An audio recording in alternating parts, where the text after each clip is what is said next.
Unfortunately, notes. So we left off yesterday talking about fossils. And with the fossils, we said that they're only found in sedimentary rocks.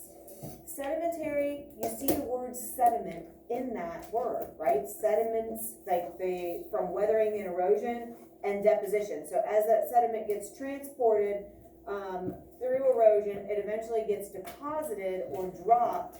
And then as that happens, it will eventually form our new layers of the earth, or not the earth, but of our topsoil, of our crust, right? And so if an organism would happen to die at a certain layer, like it's going to die and be on the surface, and then eventually over time it starts getting covered up with all those new sediments, and you get these new layers that have formed because of this. And so that's kind of why they form, you see fossils mostly in the sedimentary rock. We also talked about igneous and metamorphic rock. Well, metamorphic is just changing igneous and sedimentary through heat and pressure. Well, pressure mashes things, heat melts things. So that's why you're not going to find any fossils in metamorphic rock. You aren't going to find any fossils in the igneous rock either, because think of it, lava is very hot. And so anything that would be exposed to that lava is going to get burnt up, and so it will never have the chance to kind of stay through that hot period of that igneous rock as it starts to cool. So that leads us to slide number 25, and we're going to look at some specifics with the fossil index. Tristan, what you got going on there? You with me? Okay. All right, so the fossil remains of an organism that once lived in a particular geologic age is used to identify or date the rock or the rock layer which it's found in. Seems pretty basic, right? So we're using certain fossils to help us see how old something is. So if you know the time period, so if you know the age of the layer, when an organism was alive, then the rock that's in that had to have kind of all been put down at the same period.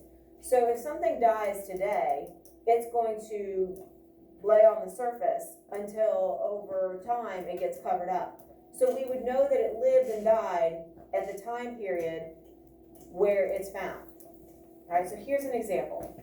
Let's say I give you a Jolly Rancher candy, or maybe let's just say a sucker. I give you a sucker and you don't want to eat it at school. I give it to you on Monday and you put it in your pocket and you're going to eat it at lunch, but you forget. So you go home, maybe you take your school clothes off. This is what my son always did. He takes his school clothes off and puts his, if he has practice or if he's going out to the barn or whatever, it changes clothes. So Monday's clothes are here. Tuesday, come home, do the same thing. Take your school clothes off, put them in a pile. Wednesday, pile. Thursday, pile. Friday, pile. So by Friday, you have this whole pile of clothes, okay? If you remember Friday afternoon as you're taking your laundry down to get washed, or maybe you're doing the washing, which would be awesome, you're like, oh my gosh, I forgot, I got that sucker on Monday. Where would it be? Where are you going to start digging? At the top of that pile or at the bottom of the pile, do you think? What would be a logical place to look? Bottom. Monday happened here. Friday's clothes were up here. So if you, and I'm not saying that you actually do that scenario, but some people do, right? You do laundry once a week, and so you, instead of you just throw your clothes in a pile, or maybe you have a big laundry basket, so they'd be at the bottom of the hamper if you got the sucker on Monday. So that's kind of how it happens. If you know when a fossil lived, when it was alive, then you have an idea how old the rock layer is. Or if you know how old the rock layer is, then you have a basic idea of how old the fossil is. Yes, go ahead. Tristan, you need to close that. I don't know what you're working on, but it's not this. Thank you. All right, so if you and I'll keep referring back to that, but that's kind of a common way to think of it. If you know when you got the sucker, and you know kind of how the layers of your clothes were thrown down, you can have a good idea of where. You don't have to look through every set of clothes, okay? And so this helps us to define and identify certain geologic periods and specific ages of rock layers. Okay? So again, it's kind of a basic idea.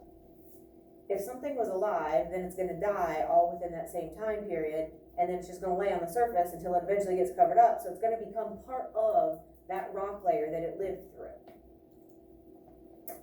So this fossil index, it has some specific requirements.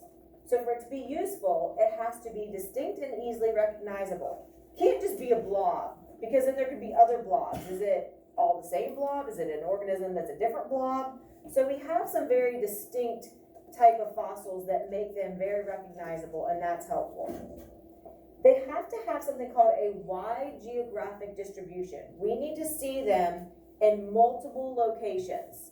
If we just see them in one location, that's not giving us enough data. So like we have 9 weeks worth of grades, right?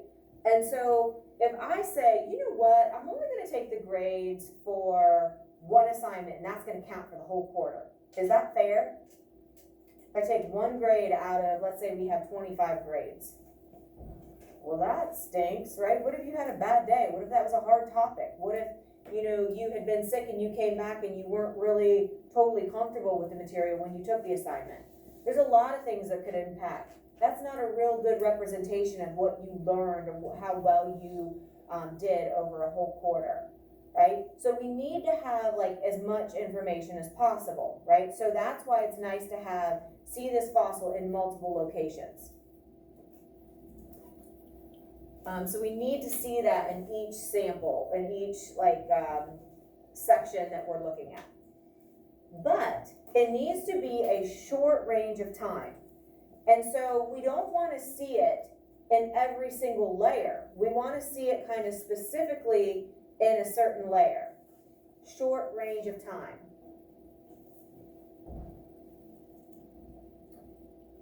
So we want 1 layer per sample. And when we start looking at examples, this will make sense. Oops, sorry. What I want you to do, and a lot of times this has helped people. Oh, no. Board's being a little bit. I want you to put this somewhere on your paper where you have room. All right, so I want you to put, and make the letters real wide. Wide spread. Oh, sorry, that's a bad B. Real bad B. Should that be an A? Yeah. No wonder. I was like, wait a minute. I was starting to make an A. Oh, I'm losing it today. So, first period, I was like rushing through a lab, and I was like, hey, you're not going to have time to really collect this data. We're going to have to start tomorrow.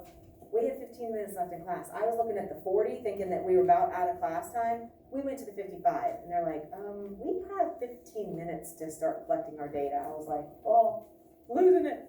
So, still losing it, apparently. All right, so let's go back. Started to do my A. Widespread. But I want you to put, like over here, short time. So it needs to be in all the samples, but only in a short amount of time. So widespread, short time. Widespread through all the samples, but only a short time, meaning through just one of those layers. And I'll show you what this looks like. So if you're like, holy smokes, what in the world, that makes no sense. It's not me losing my mind. It will make sense. My board, there we go. Okay, so what we mean by wide geographic distribution is seen in multiple samples. So here's a location, and they have data from that dig, and then we have another location, and we have data from this dig. Okay, so there are certain fossils that are going to be more beneficial to helping us date or identify a time period than others. Notice that all of these look like they have a pretty distinct shape, so we could identify them. if you look here, this is going to talk about something called an unconformity. So this is one of your vocab terms, unconformity. Well, what's it mean to conform in the first place? Kind of like, and I love it that you're showing hand signals, right? Kind of like everything's the same, like you conform to the rules or you conform to social norms, right? We fit and all do kind of the same thing. So it means something that kind of fits naturally together, or you're following kind of the rules, right? Un means not. So something that doesn't conform, right, is going to mean that it's going to show like something that is missing or like a gap, something that is kind of unexplainable. So if you look, see how this fossil and this fossil, even though the rock layer looks different, you see the same fossil. So this is probably the same period of time. Same with number 4. You see a fossil here and a fossil here. Good chance that the environment was the same and they were able to be alive at the same period of time. But now you see something here that we don't see here. So maybe in this location they experienced some kind of drastic weather event. Or maybe, depending on how old these things are, maybe the land got changed by humans. Maybe things got changed and it didn't get changed here. Maybe a glacier came through, wiped out that top layer. I don't know, right? We don't have that information, but we know that something is missing because we don't see it like we should here. And then number 6s look the same, right? Those you see. And then up here, we have 7 and 8, but we don't see those up here. So for whatever reason, those layers are not here. So maybe a glacier hit there, or maybe some kind of massive event happened that wiped out those layers. Same thing down here. They started, those layers are not seen here. So there's sometimes if you compare location to location, there's going to be unconformities. It's not always going to be perfect, where every layer over here matches every layer over here. And that's what that means. But here is what we're talking about. This is a real common way to see a fossil index. Here are 4 locations. They call these outcrops. Sometimes you might see them called like digs or sample locations. So these could be hundreds or even thousands of miles apart. And geologists have dug down and they see these 4 layers. Okay? So these represent different geographic regions, and we see these different layers showing brief periods of time. So each layer represents an amount of time, and then another amount of time, another amount of time, that kind of thing.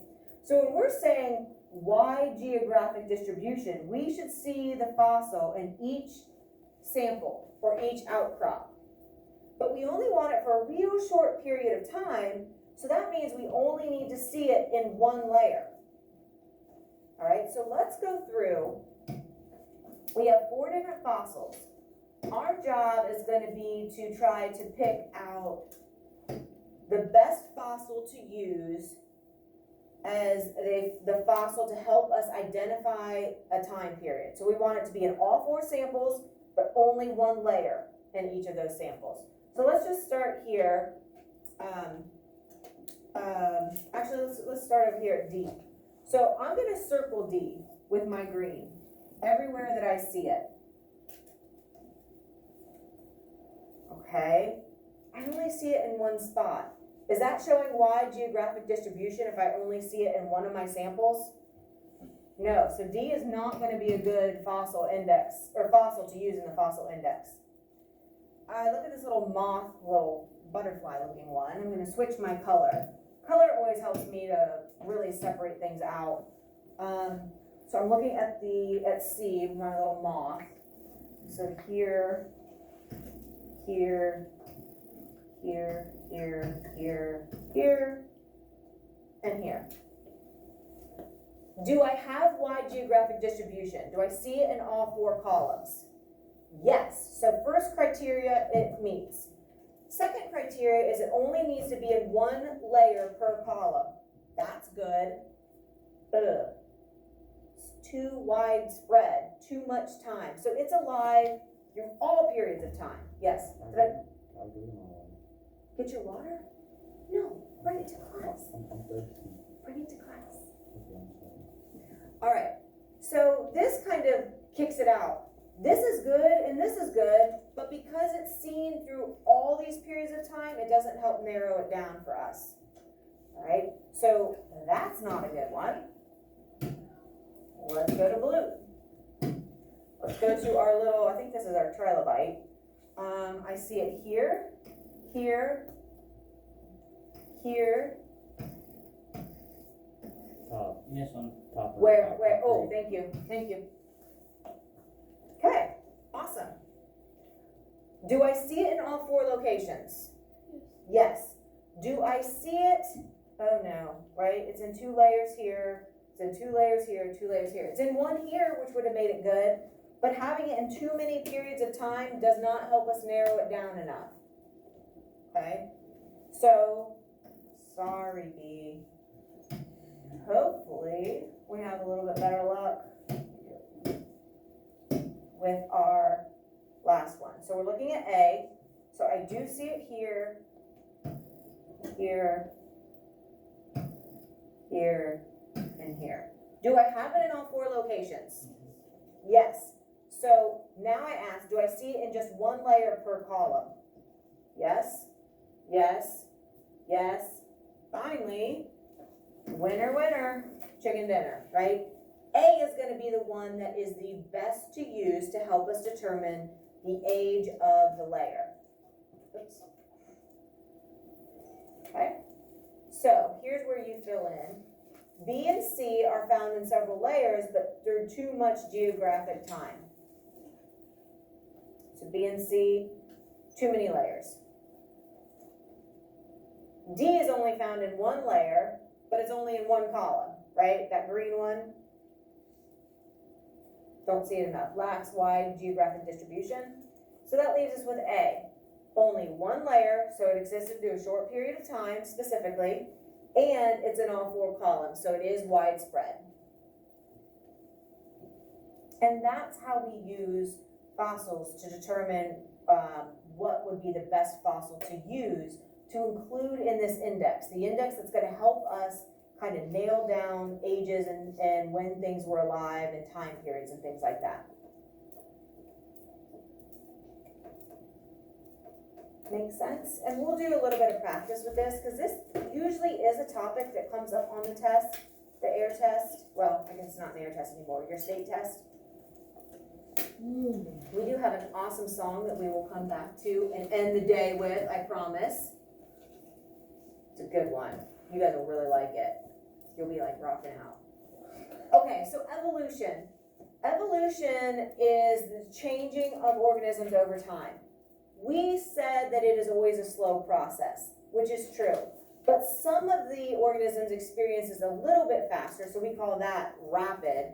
Even though, like, when we're talking rapid, we're still talking like thousands and millions of years. So, not super fast, but faster than some. And so, if we have slow, steady evolution, so going from like that Ecopus to the horse, right? We saw that was a slow process. And we saw through the fossil remains that there are forms of that Ecopus as it changes and as it evolves and as it continues to change until it reaches what we know as the horse today. So we should be able to see something that we call transitional forms. Forms that transition from one version of the species as it evolves or changes into the next species, or the next form of that species. So transitional form. There should be an in-between. So if you have a transition between elementary and high school, we call that middle school, right? This is where you are. You're in that. So we call it junior high here. Most schools have 6th, 7th, and 8th grade, and they call that middle school, right? That's a transition. It's not as lenient as elementary. You're more on a high school schedule, but you don't have quite as many, it's not quite as intense as high school. So you're in that middle or transition period. So we should see through the fossil record transitions from the original to what we see at the moment. So here is the original at the bottom, and then you can see it gets a little bit more complex and you see these little lines. And then you see in the next age, you see some spikies. And then from the next line, you see a little dot now, and you see some little flagella or appendages starting to look a little bit more mobile. Now, do we know what this is? No. Is it kind of cartoony? Yes, but it's showing going from very basic to getting more and more complex as time goes on. These show transitional form. You don't go straight from this to this. And that's what this is trying to show. It's a slow, steady. You're going to see those steps in between. Okay? Same thing here. If we're going, saying the whale going, we see transitions. The body shape kind of changes, the appendages kind of lengthen, and that kind of thing. So fossils are organisms that show these intermediate stages are referred to as those transitional forms. Yes? Kind of like how there's transition between the initial idea of a painting and the actual painting itself. Ooh, yes. Let me guess. Are you an artist? You know these things, so you have to have a little bit of experience, yeah? I'm rolling as we speak. You have a transition, yeah. So definitely from your original kind of sketch to your final, you're going to have those transitional forms. That is fantastic. Absolutely. So numerous examples of these transitional forms in the fossil record are found. And so this is how we know this. This is how we know that things do change over time. So there's this thing called the Pakicetus. It was like the early ancestor to our modern whale, okay?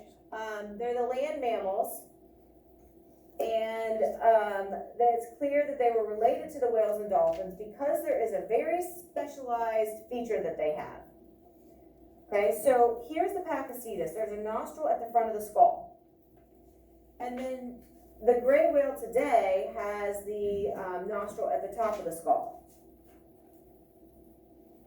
So what do you think? Where would the hole be for a transitional form? Where might you see that nostril hole, which is a very unique kind of characteristic? Probably in the middle, right? Probably in the middle. Started at the tip, and then just through that random variation process, it became an adaptation for some reason because the environment changed, and then it was more beneficial to the ones that had it in the middle. Things changed again over time, and then you end up with the nostril holes at the top of the skull. So look, 50 million years ago, 25 million years ago, and then today. That's a lot of time, right? This is a very, very slow process. Okay? Very slow. All right, now, we say rapid, and again, keep this in context. We are not talking like just a million years, right? It's still a lot of time, all right? But there are some species that have evolved quicker than others. If it's going to be a quick evolution, do you think we're going to have all those transitions? Probably not as many, or maybe none, depending, okay? And so this is what it might look like. If it takes quick jumps, we would expect not to see those transitions. We would expect to see more just go straight from one to another form. And this can happen if the environment changes drastically and becomes, whereas special adaptation becomes extremely beneficial in a hurry. Kind of like Uncle Scar and his fur, right? That was a drastic change, and he had a drastic difference in his color, and so that became an instantaneous success for that environment. Same example, but here we go straight to the change.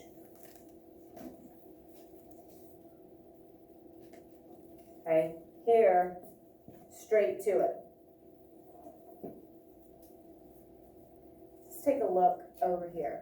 So, which one of these is going to show slow and steady, and which one do you think is going to show our more rapid evolution?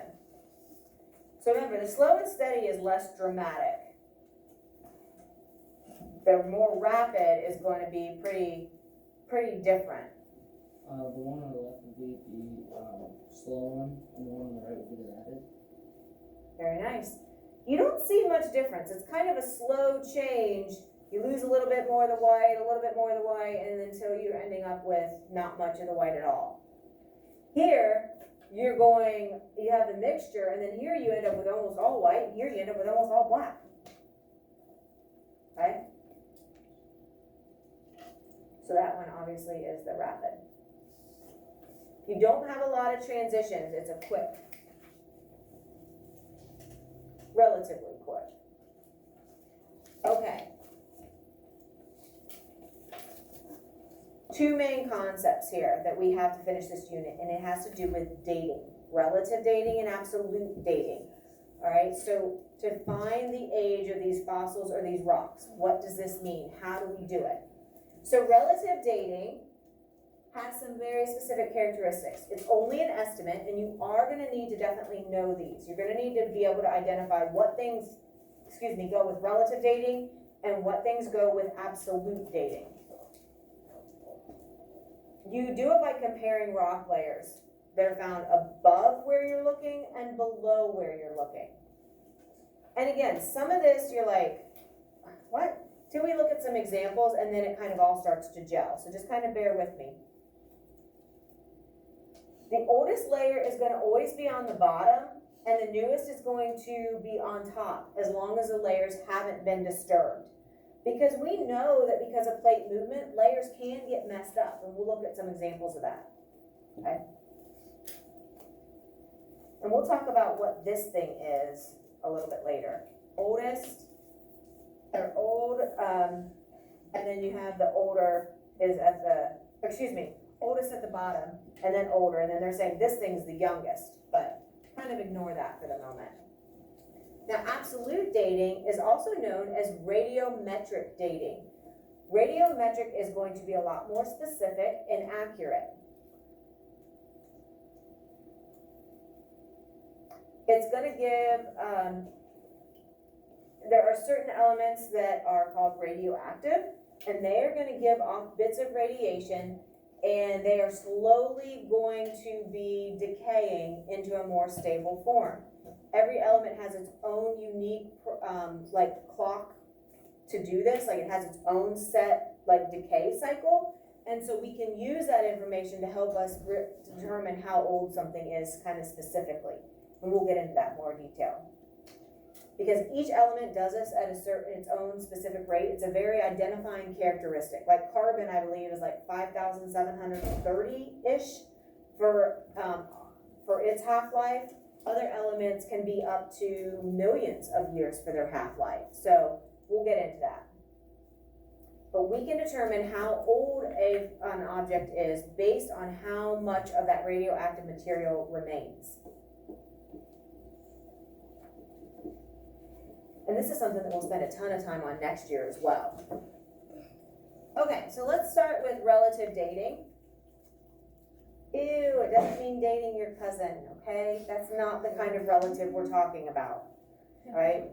And I heard somebody on one of the Kahoot answers were like, what are we, in Alabama? That's rude for Alabama citizens, but Nobody cares. It's still funny. all right. So yeah, we are not talking about dating a cousin or relative or anything like that. There's another meaning to relative. The word relative actually means in relation or considering, like comparing it to something else. So we can't do relative dating without having something to compare our layer to, okay? And so in this case, we're determining the age of an object compared to another object. So let's step away from layers and rocks and fossils for a minute. Mary is 7, John is 4. Do I know exactly how old Agnes is? No, but she's in between 7 and she's in between 4.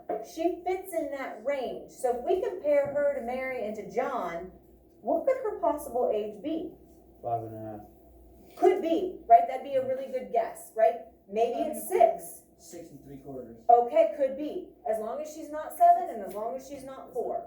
Anywhere from 5 years old to almost 7. Yes. 4 and 2.5 hours. Could be, right? Could be. 3 in 1 second. No. That's a False answer. Okay, so you see, we have to have the upper and the lower to compare to. If we just said she's older than 4, well, she could be 104, right? It's nice to have an above and a below to kind of help us gauge where we're at. So if we're looking at these layers, right? Old's gonna be down here. Think of Monday's clothes. Monday comes first. It's gonna be down here, then Tuesday, then Wednesday, then Thursday, then Friday, right? And then you do the nice thing and you take the laundry down and you do your own laundry and start all over the next Try week. your I always have to do I that. always do the laundry. Always. I love it. Okay, here's the thing. It does not give it an exact number. The accurate way to say Agnes's age is she is between the age of 4 and 7. Because technically we don't know. And it's not the job of relative dating to give it an exact age, which is kind of hard for us sometimes because we're like, shouldn't we give it a number? Not this time, it's just a range, okay? So, this goes along with the idea of the law of superposition. Superposition, right? Super means above, position is like, you know, like where does it fit kind of thing. And so this is one of your vocab terms also. So when you have a sequence of sedimentary rocks which have not been disturbed, when you get the oldest layer at the bottom and the youngest at the top. I know. Yeah, thank you. Mondays is at the bottom, Fridays is at the top. Oldest in the week, youngest in the week. Yes. Why isn't it Sunday? Because we're saying the school day, the school week, the work week. What if people work on Sundays though? Well, are we? Are we? We can always argue what ifs. Okay, so you can see, here's a color, like, cartoony version. Here's kind of a more realistic, probably like from Arizona, we're thinking maybe like Grand Canyon area. You can see like the different coloration, the different layers within the rocks. And we'll look at a bunch of pictures of these. So the layers are naturally deposited horizontally, sediment, sediment, sediment, sediment, right, building up. Love the layers here, you can see them really good there. These are when they are undisturbed. Plate tectonics, no natural events have caused any kind of issues. Okay, let's stop there, and we need to listen to our fossil rock anthem. Uh-oh, is this gonna be party rock anthem? It's gonna be party rock anthem. It is, actually. Oh my Oh my gosh. God.